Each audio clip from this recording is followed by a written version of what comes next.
और मैं हूं आपके साथ पाखी शांडिल्य। आइए रुक करते हैं आज की प्रमुख खबरों पर। पेपर लीक मामलों पर मुख्यमंत्री पुष्कर सिंह धामी प्रधानमंत्री नरेंद्र मोदी के फास्ट ट्रैक कोर्ट बनाने के फैसले का स्वागत किया है। सीएम धामी ने कहा कि इससे पेपर लीक के मामलों का जल्द निपटारा होगा और दोषियों को सख्त सजा मिलेगी। उन्होंने कहा कि ये फैसला युवाओं के भविष्य और उनके मेहनत को सुरक्षित करने की दिशा में बड़ा कदम है। ये बहुत एक सोची समझी साजिश है कि छात्रों को आगे करके बाद में स्वयं राजनीति करना, माहौल ख़राब करना, कानून व्यवस्था को अपने हाथ में लेना, अराजकता फैलाना। जबकि प्रधानमंत्री मोदी जी के नेतृत्व में आज पूरे देश के अंदर 12 लाख से भी ज़्यादा लोगों को नियुक्ति पत्र वितरण किए गए हैं। नीट का एग्ज़ाम दोबारा करवाया गया है और पूरी पारदर्शिता के साथ करवाया गया है। सीबीआई जांच की इंक्वायरी की गई है, जो लोग दोषी थे उनके खिलाफ कार्रवाई की गई है। पूरे देश भर के अंदर जहां भी एनडीए की सरकारें हैं, भाजपा की सरकारें हैं, उन्होंने बहुत पारदर्शिता के साथ एग्ज़ाम को किया है। मैं उत्तराखंड की बात करूं तो 100 से भी ज़्यादा नकल माफियाओं के खिलाफ कार्रवाई की है, 34,000 से अधिक नियुक्तियां की है। लेकिन यहाँ पर प्रश्न ये खड़ा होता है कि यदि छात्रों की बात थी तो उसमें बीच में आकर जो है इस प्रकार का अराजक माहौल बनाना, उसका राजनीतिकरण करना, ये विशुद्ध रूप से एक बड़ी सोची समझी साजिश है। जबकि प्रधानमंत्री जी प्रतिबद्ध हैं, उन्होंने कहा है कि छात्रों के लिए फास्ट ट्रैक कोर्ट बनाएंगे, जल्दी से जल्दी उनके हितों के लिए काम करेंगे। प्रधानमंत्री जी के नेतृत्व में पहली बार देश के अंदर स्किल डेवलपमेंट का डिपार्टमेंट बनाया गया, स्टार्टअप को बहुत प्रोत्साहन दिया गया, हर क्षेत्र में नौजवान युवाओं को आगे बढ़ाया है उन्होंने। और उनकी मंशा है कि जो विकसित भारत है, उस विकसित भारत और अमृतकाल, उसके जो सच्चे यात्री हैं वो हमारे सब युवा हैं। तो युवा उस दिशा में आगे जाएंगे। हम युवाओं से संवाद भी करेंगे। युवाओं को चूँकि कहीं ना कहीं मैं समझता हूँ कि सही दिशा देने के लिए सबको काम करना चाहिए और युवाओं को आगे करके राजनीतिक माहौल बनाकर केवल देश में अस्थिरता पैदा करने का काम जो लोग कर रहे हैं, उनको जनता भली भांति देख रही है। देहरादून में विजिलेंस विभाग में अब तक 18 अधिकारी और कर्मचारियों के खिलाफ कार्रवाई की गई है। इनमें 2 राज्यपत्रित अधिकारी भी शामिल हैं। ADG vigilance doctor B Murugesan ने बताया कि करीब 40 मामले अभी शासन स्तर पर लंबित हैं। उन्होंने लोगों से अपील की कि अगर कोई सरकारी कर्मचारी रिश्वत मांगे तो इसकी शिकायत 1064 नंबर पर करें। सैंक्शन कर लिए हैं विजिलेंस को स्ट्रेंथन करने के, उसी पदों में है वो आपका टेक्निकल वगैरह में, वो अभी हमें उसको ऑन कॉन्ट्रैक्ट में लेना है, अभी प्रक्रिया शुरू करते हैं। अन्य भी स्टाफ की बात वही वाली जो सपोर्टिंग है, टेक्निकल हमारा है और कंप्यूटर रिलेटेड और फाइनेंस से रिलेटेड फोरेंसिक वाले, तो उसको अभी हमारा प्रक्रिया पे है। सर, पिछली बार देखा गया था कुछ केसेस ऐसे थे कि ट्रैप भी हुए, सब कुछ हुए, लेकिन वो कहीं ना कहीं कोर्ट में स्टैंड नहीं हो पाए थे और 1-2 केस ऐसे थे वो बरी भी हो गए थे।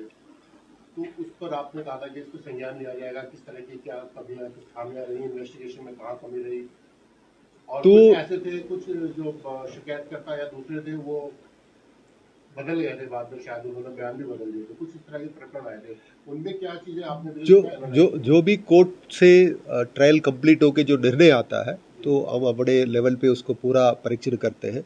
जहाँ जिस पे भी कमी रहता है, मान लीजिए हमारा इन्वेस्टिगेशन की तरफ से कमी है, उस पे हमने उसी हिसाब से कार्रवाई करते हैं। और कोई हमारा पब्लिक सर्वेंट ने अपना बयान बदल दिए है जानबूझ के, उसको भी खिलाफ भी हम कार्रवाई के लिए शासन को लिखते हैं। और जहाँ कंप्लेनेंट अपने आप मुकर जा रहा है तो उसको केस टू केस बेसिस में एग्जामिन करते हैं कि उस पर अपील करने लायक है नहीं है, तो उस हिसाब से जो भी वैधानिक कार्रवाई करना है वो हम करते हैं। उसमें जो सरकारी गवाह होते हैं साथ में लेके जाते हैं वही बदल गए थे, तो उसको हमें परीक्षण करते हैं। तो हमारे पास जो परीक्षण रिपोर्ट में जैसा आती है ना, जो उस पर जो वैधानिक कार्रवाई कर सकते हैं वो हम करते हैं। लास्ट ईयर में कुछ ऐसा हुआ कि कोर्ट में कोई बरी हुआ हो, जिस तरह के मामले आए, उसको संज्ञान में लिया? वो 1-2 केस हुए हैं। अभी इस साल में अभी कोई केस ट्रायल कंप्लीट नहीं हुए इस साल में। तो सर जो 2 कर्मचारी थे जिन्होंने बयान बदल दिया था, उनके ऊपर से कुछ वही कह रहा हूँ, उसको परीक्षण किया जाता है। जहाँ पे भी वैधानिक कार्रवाई या डिपार्टमेंटल एक्शन के लायक होता है वहाँ करते हैं। क्योंकि कई बार ऐसा होता है ना, स्टेटमेंट एज सच अगेंस्ट नहीं होता है, उस पर कुछ कमी रह जाती है, उसको फिर अभियोग पक्ष तो पूरा प्रयास करते हैं, लेकिन बचाव पक्ष उसको फायदा उठाते हैं और उस पे उनको फायदा मिल जाता है।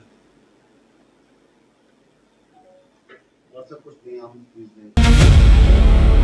देहरादून पुलिस ने यूटीयू की सेमेस्टर परीक्षा से जुड़े पेपर लीक मामले में एक सहायक प्रोफेसर को गिरफ्तार किया है।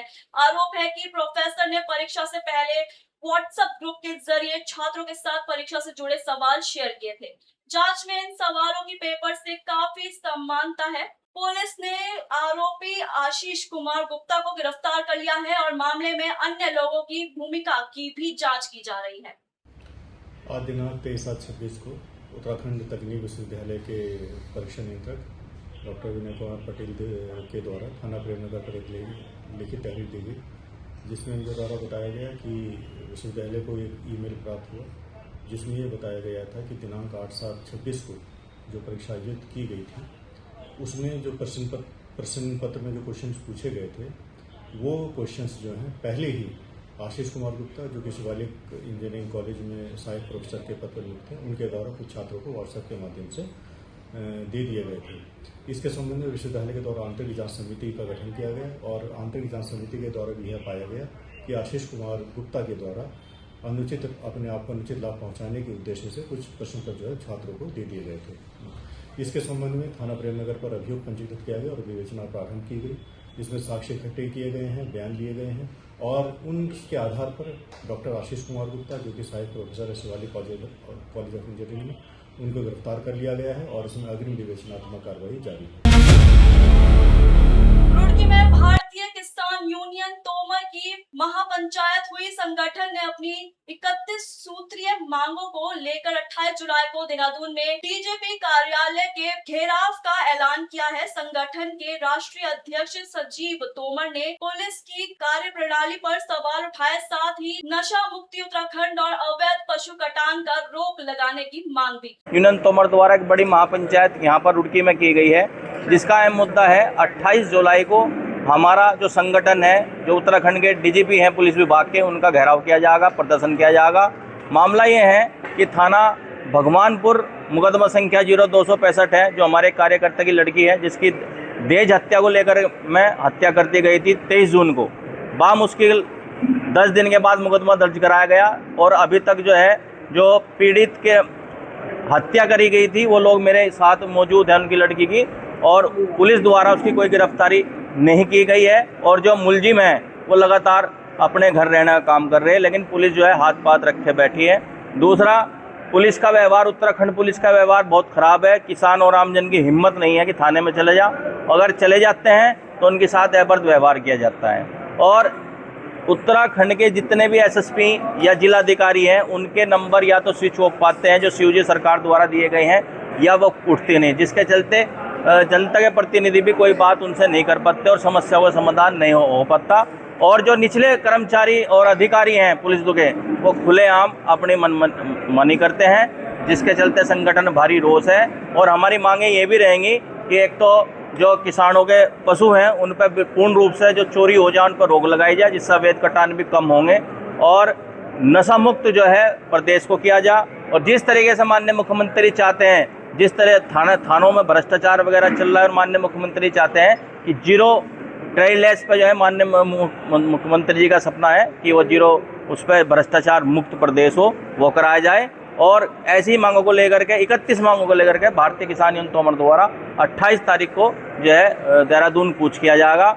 और जो दूर दूर के ज़िले हैं वो हरिद्वार, जो दूर के ज़िले हैं वो जो है बसों से कारों से आएंगे, और जो हरिद्वार है और देहरादून है वो जो है ट्रैक्टरों से कूच डीजीपी ऑफिस करने का काम कर रहे हैं।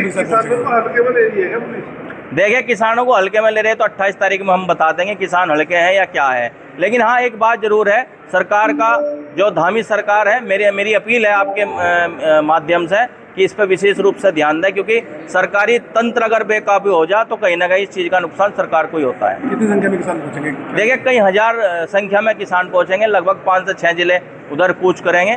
देहरादून से जो सटे हुए जिले हैं वो सब लोग जो है 28 जुलाई में डीजीपी ऑफिस पर कूच करेंगे, और जो हरिद्वार और देहरादून है वो ट्रैक्टरों से कूच करेंगे। तोमर यूनियन की जो ताकत है वो कुछ कम हो गई है। तोमर यूनियन की ताकत ना तो पहले कम थी ना आज कम है, और हमेशा ताकत सही संगठन है। बड़े बड़े प्रदर्शन उत्तराखंड में किए हैं, पहले भी किए और अब आगे भी किए जाएंगे। दिल्ली बात करें। चंपावत के बनबसा से शारदा मुख्य नहर के किनारे बने एक अर्ध पक्के मकान को सिंचाई विभाग ने जेसीबी से ध्वस्त कर दिया। मकान मालिक ने विभाग पर पक्षपात और रिश्वत मांगने का आरोप लगाया है। वहीं विभाग ने आरोपों को खारिज करते हुए कहा, अतिक्रमण हटाने की कार्यवाही नियमों के तहत की गई है। विभाग के मुताबिक मकान मालिक को पहले ही 2 बार नोटिस दे दिया गया था।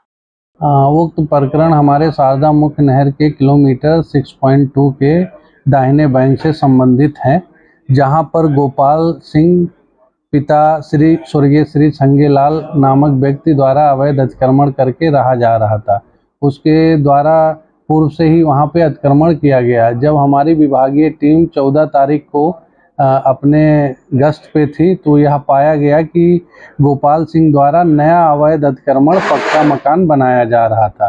तो विभागीय टीम द्वारा उनको तुरंत रोका गया और उनको एक नोटिस भी तामील कराई गई 14/7/2026 को, 14 जुलाई को। उसके बाद उनके द्वारा निर्माण कार्य नहीं रोका गया, लगातार वो निर्माण कार्य कर रहे थे। दिनांक 16 जुलाई को भी हमारी विभागीय टीम गई और उनको मना किया कि आप निर्माण कार्य ना करें, लेकिन उनके द्वारा निर्माण कार्य जारी रखा गया। 18 तारीख को पुनः हमारी टीम वहां पे गई, फिर उनके द्वारा लिखित में हमको बयान दिया गया कि हम अब अतिक्रमण आगे नहीं करेंगे और इसे हम धीरे धीरे करके हटा लेंगे। और दिनांक 20 तारीख जो नोटिस की डेट तामील की गई थी इनके लिए ऑफिस में, कार्यालय में, उस डेट को भी ये 20 तारीख को भी हमारे ऑफिस में आए और इन्होंने यहाँ पे लिखित बयान दिया है कि हम स्वयं हटा लेंगे। अगर हम नहीं हटाते हैं तो विभाग द्वारा हमारे अतिक्रमण को हटा लिया जाए, हमें कोई आपत्ति नहीं होगी। पुनः इनके द्वारा लगातार अतिक्रमण बढ़ाया जा रहा था। उसके परिप्रेक्ष्य में आज दिनांक 23 तारीख को विभागीय टीम द्वारा इनके किए गए पक्के निर्माण को डिमोलिश कर दिया गया। उनके द्वारा मैं सोशल मीडिया और यहाँ पे ये आरोप लगाए जा रहे हैं कि हमने राजस्व कर्मियों को पैसा दिया था इसलिए यहाँ हम बना रहे हैं, तो उनका आरोप ये पूर्णतः निराधार है। कोई भी जब अतिक्रमण हटाया जाता है तो सामान्यतः यही आरोप विभागीय कर्मचारियों के ऊपर लगते हैं। अगर अगर वो पैसा क्यों दिए, गलत काम करने के लिए उनको पैसे नहीं देना चाहिए। नहीं, आगे जितने भी अतिक्रमण हैं सब पे कार्रवाई की जाएगी। ये लोगों के द्वारा हमारे नहर अधिनियम जो हमारा ड्रेनेज कैनाल एक्ट है प्लस एनजीटी की गाइडलाइन है कि, और हमारी शारदा मुख्य नहर आप जानते हैं 11,500 क्यूसेक से चलती है, जो एक नदी की तरह विशाल है। उसके बगल इनके द्वारा अतिक्रमण करके और खेती की जा रही है, जिससे हमारा बैंक कमज़ोर हो रहा है। उसके परिप्रेक्ष्य में हम लोग किसी भी बृहद जनहानि से बचने के लिए इन पर कार्रवाई की जाएगी और इन सभी अतिक्रमणों को हटाया जाएगा।